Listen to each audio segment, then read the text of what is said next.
Naku mga ka-wonder, siyempre nagpapasalamat tayo kay Stel sa iyong mga kwento ngayong gabi. Gento to tayo.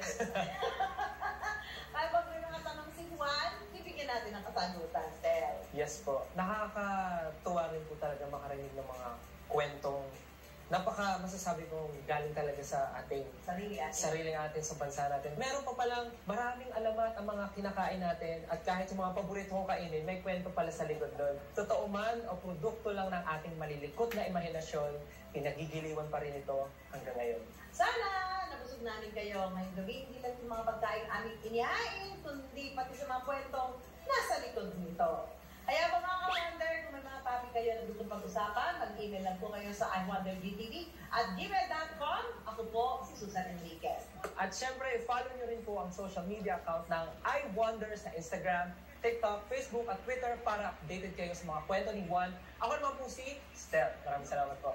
Magkita-kita po tayo tuwing linggo ng gabi sa GTV at ang mga tanong ni Juan